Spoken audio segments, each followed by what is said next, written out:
Ahí podemos leer o observar el pasaje que tuvimos como lectura devocional. El mensaje de esta noche lo hemos titulado La palabra de Dios y el primer avivamiento. Oremos. Señor, gracias por la bendición de estar en tu casa, de tener tu palabra para poder predicarla. Ayúdanos, Señor, a entender lo que tienes para nosotros en esta noche. Gracias por habernos traído aquí. Estamos dispuestos a escuchar y a obedecer. En el nombre de Jesús. Amén. Amén. Bueno, aunque esto parezca raro, un avivamiento no se relaciona directamente con las personas no salvas. No se puede revivir a los perdidos. Se revive a los salvos. A los perdidos, en cierta manera, podríamos llamar que se resucita espiritualmente. No tienen vida. La Biblia dice en Efesios capítulo 2 que cuando una persona está sin Cristo, está espiritualmente muerta. ¿Qué quiere decir eso?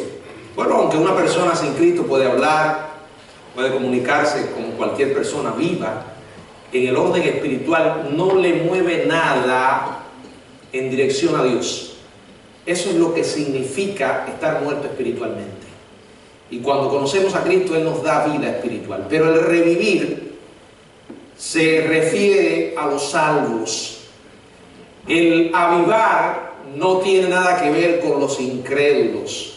El avivamiento ocurre cuando Dios enciende el fuego de su palabra y entonces el pueblo de Dios dice, tenemos que hacer algo al respecto. O sea, el fuego se enciende y el pueblo de Dios se moviliza a ganar a los perdidos. Eso es un avivamiento. Permítanme ilustrar este concepto de avivamiento mirando la historia. Hace alrededor de unos 400 años, Dios encendió el fuego de su palabra en las vidas de varios hombres en Alemania. Tan pronto como hizo arder la palabra en los corazones de unos pocos, no pasó mucho tiempo sin que comenzaran a pasar la antorcha por toda Europa luminarias tan grandes como Melanchthon, Calvino, Zwinglio y por supuesto el conocido Martín Lutero. La Biblia pasó al idioma y a las manos del pueblo alemán. Y gradualmente el antiguo formalismo de la iglesia fue reemplazado por un cristianismo vivo, un cristianismo vibrante. Un amante de la literatura antigua ha descubierto un antiguo salterio de Bohemia que tiene un cuadro en el cual está Wycliffe produciendo la chispa, Juan Hus encendiendo los carbones y Lutero, Martín Lutero, agitando la llama. En efecto dice, la reforma ha venido, el avivamiento se ha producido. Esto ocurrió, o este salterio, data de 1572. La llama se enciende, el pueblo de Dios se mueve. No muchos años después, en Escocia, otro ardiente predicador y un agudo escritor llamado Juan Knox dijo una vez lo siguiente sobre María de Escocia. Dijo, ella es una vieja Jezabel. Cuando la sanguinaria reina de Escocia oyó lo que había dicho, respondió, temo más a su lengua y a su pluma que los ejércitos de la misma Inglaterra. Bueno, ella sabía que Juan Knox era un hombre que tenía influencia en las mentes del pueblo. Él leyó la palabra de Dios, él confió en sus promesas y movilizó al pueblo de Escocia hacia lo que llegó a conocerse y queda registrado en la historia del cristianismo con el nombre del avivamiento escocés. Otro ejemplo, la palabra se enciende, el fuego se enciende y la gente obedece. Tenemos otra historia, otro ejemplo, los hermanos Wesley. Carlos y su hermano Juan Ellos vivieron en Inglaterra en el siglo XIX.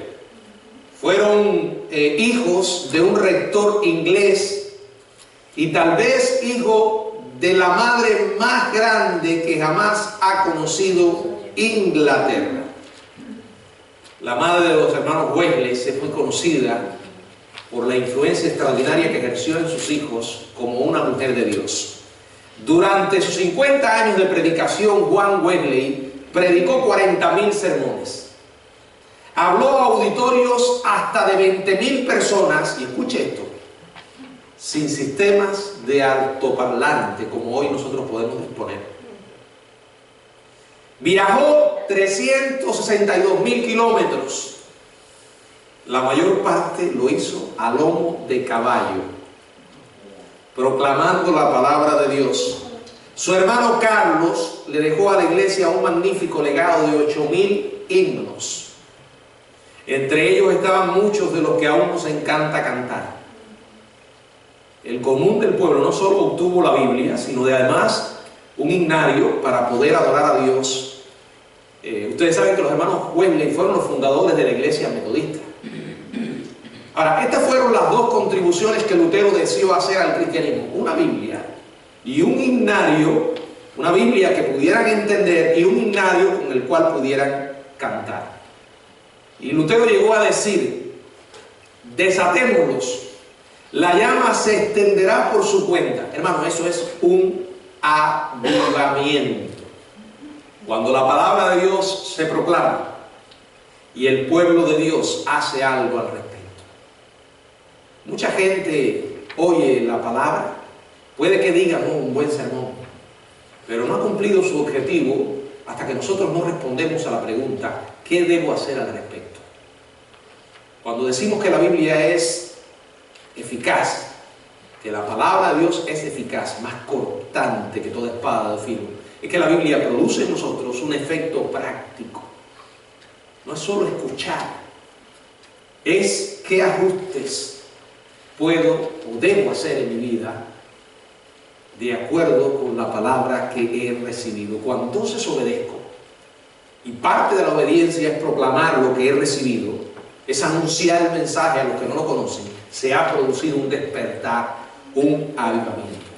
Ahora, lo hemos visto en las páginas de la historia. Yo quisiera invitarles a que lo veamos en las páginas de la Biblia. En el libro de Nehemías, en el capítulo 8, donde tuvimos la lectura devocional, allí se encuentra registrado el primer avivamiento en la historia. Y es conveniente saber que se produjo en un tiempo de gran vacío espiritual en la ciudad. No porque la gente venga a la iglesia, no porque la gente hable de Dios, no porque carguen una Biblia, no porque hagan obras de caridad, están realmente llenas en el sentido espiritual. Lo único que puede producir, el único que puede producir esa llenura es Dios. Y el tener una relación con Él. No es solo decir Cristo es mi Salvador o fue mi Salvador, sino me estoy relacionando con Él hoy, me relaciono con Él, me relaciono con Dios. Según el capítulo 7, bueno, el proyecto de reconstrucción del muro había terminado. El pueblo se había mudado a sus propias moradas. Y según el capítulo 7, que es un capítulo relacionado, detallado, con la organización del pueblo, ahora estaban bien organizados, bien defendidos y bien gobernados. Pero en esta comunidad, aunque los residentes tenían buenos hogares, tenían buenos trabajos, estaban bien protegidos, les faltaba algo, porque estaban vacíos espiritualmente. La nación americana puede ofrecer todas estas cosas a una persona: buenos hogares, buenos trabajos, buena protección. Sin embargo, no puede llenar y no llena el vacío espiritual que el ser humano tiene. La nación americana puede permitir una religión, pero no puede dar un Salvador. Eso solamente lo da el Evangelio. Eso solamente lo da la palabra. Cuando la creemos y la hacemos nuestra. Esas personas tenían cierta prosperidad material, había concluido la construcción del muro, pero había un vacío. No es suficiente tener cosas materiales, no es suficiente una estructura bien hecha, como en el caso del muro, si adentro había poca vida o ninguna. Y qué tremendo es en relación con la iglesia esta verdad. No importa que tengamos buenos edificios, grandes y cómodos, no importa cuántas propiedades pueda tener una iglesia, cuánto dinero recoja en sus ofrendas. Aún teniendo todas estas cosas, puede haber ausencia de vitalidad espiritual, de poder. Los muros hay que construirlos, como hizo Nehemías. Pero como un líder efectivo, él se preocupó de que lo de adentro fuera real.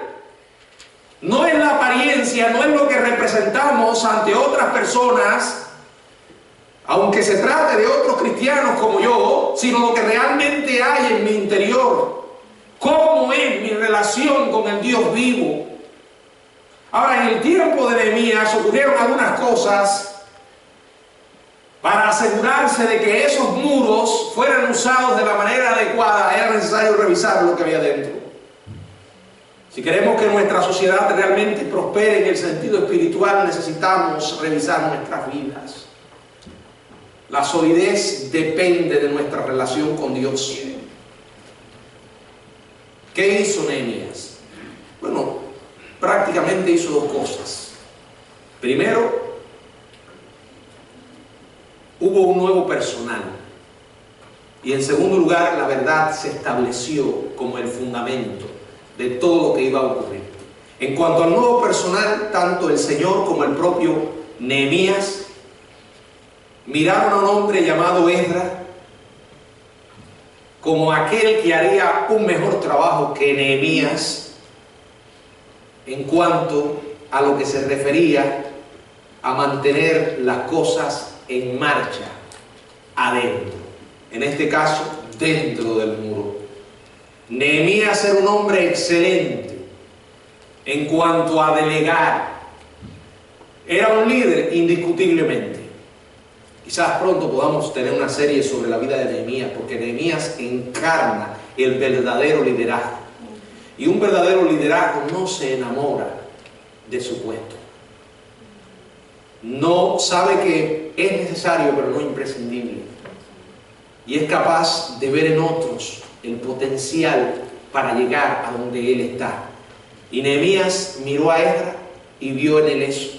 Era un hombre excelente en cuanto a la delegación de tareas, y utiliza a Esdras y el potencial que tenía para la nueva tarea que surgía. Este hombre se convierte en el vocero ante el pueblo. Esdras.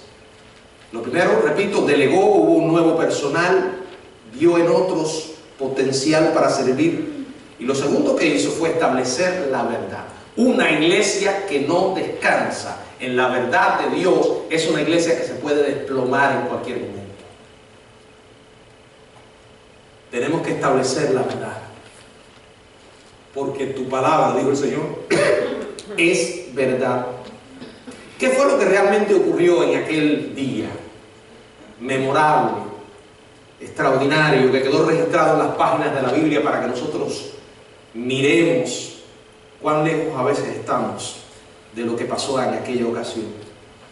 Se proclamó la Biblia, o mejor dicho, la palabra de Dios, abierta y osadamente. A menudo cuando se presenta el éxito, ya se trate del mundo de los negocios o de la iglesia, tenemos la tendencia a operar por el combustible de las simples emociones. O sea, el entusiasmo, los buenos sentimientos, en vez de utilizar el combustible auténtico. ¿Sabe cuál es el combustible auténtico? La verdad establecida, la verdad revelada, la palabra de Dios. Y cuando Dios nos revela su palabra, o nos da su palabra, Él espera obediencia, pero es ella alimento para nuestra fe. Independientemente del efecto que pueda producir en nuestras emociones, no se trata de emociones, sino de fe. Recordemos que la principal tendencia renovadora de un avivamiento genuino, porque ya lo vimos en la historia, es la proclamación de la palabra de Dios, de las Escrituras. Los apóstoles establecieron el paso en la iglesia primitiva, permanecieron en la palabra, proclamaron la palabra. La vida de ellos giraba alrededor de la palabra. Y aunque se produjo el crecimiento y un gran número de personas se convirtieron en seguidoras de Cristo, los que dirigieron este primer avivamiento, o sea,